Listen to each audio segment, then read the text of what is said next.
এখানে এসেছি, তিনি একজন সুপ্রিম কোর্টের অ্যাডভোকেট না, কিন্তু তিনি বার কাউন্সিলের সনদপ্রাপ্ত একজন জজ কোর্টের ঢাকা বারের নিয়মিত সদস্য এবং আইনজীবী।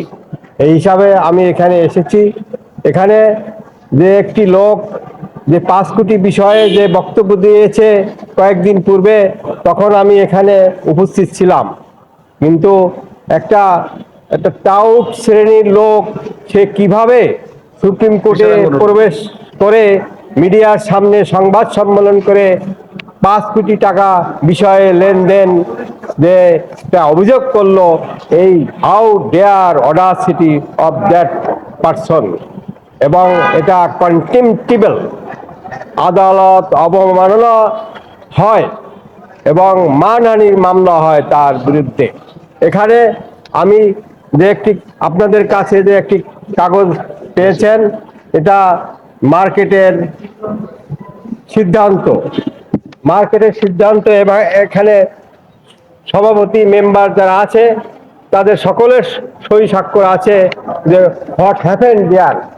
এটা হলো একটা মার্কেটের দোকান বরাদ্দ নিয়ে রিট হয়েছিল 3টা সুপ্রিম কোর্ট হাইকোর্ট ডিভিশনে।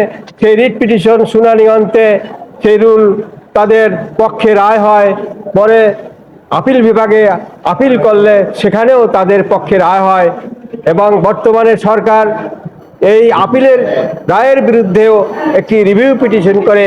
সেই রিভিউ পিটিশন সাব জুডিস থাকা অবস্থায় ওই ব্যক্তি কিভাবে এখানে সংবাদ সম্মেলন করে কোর্টের ইমেজ নষ্ট করেছে, বিচারপতিদের বিরুদ্ধে কথা বলেছে, আমি এটার তীব্র প্রতিবাদ জানাচ্ছি এবং এটা যে আদালত অবমাননা সুলভ এ বিষয়ে আমি আপনাদের মাধ্যমে এখানে দাঁড়িয়ে বলার জন্য এসেছি।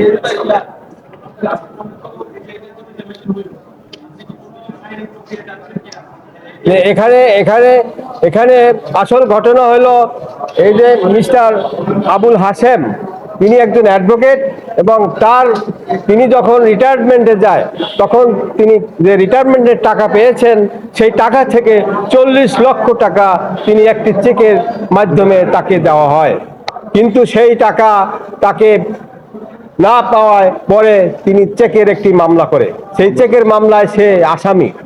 এই আসামি কেন করেছে, এই এগ্রিভ হয়ে এর বিরুদ্ধে একটা মিথ্যা অভিযোগ সংবাদ সম্মেলন করেছে।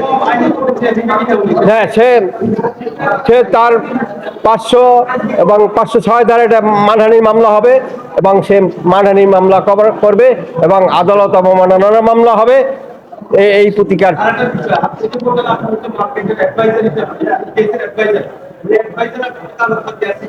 আছে, অবশ্যই আছে, কাগজপত্র আছে যে ব্যক্তি এবং এই অভিযোগটা মামলাটি দেখশুন ভালো করার জন্য তারা আমাকে খাবার দিচ্ছে।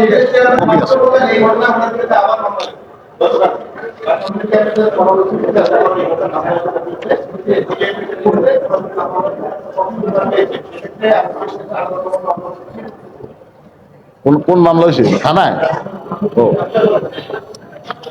বার কাউন্সিল অভিযোগ করতেই পারে, সেই অভিযোগ ওটা স্ক্রুটিনি হয়, সেটা বাতিল হতে পারে বা সাক্ষ্য প্রমাণ হবে। তারপরে এরকম বহুত শত অভিযোগ বার কাউন্সিলে দাখিল হয়, কিন্তু আমি এ পর্যন্ত একটা অভিযোগও প্রমাণ করতে দেখি না।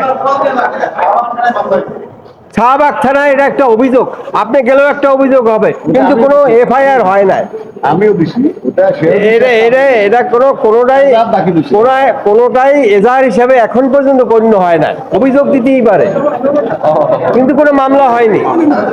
আচ্ছা শুনুন, ও শাহবাগ থানা যেটা করছে সেটা হলো আদাবর থানার মামলা। এই যে দেখেন শাহবাগ থানা কালকে কপি নিয়ে আসি।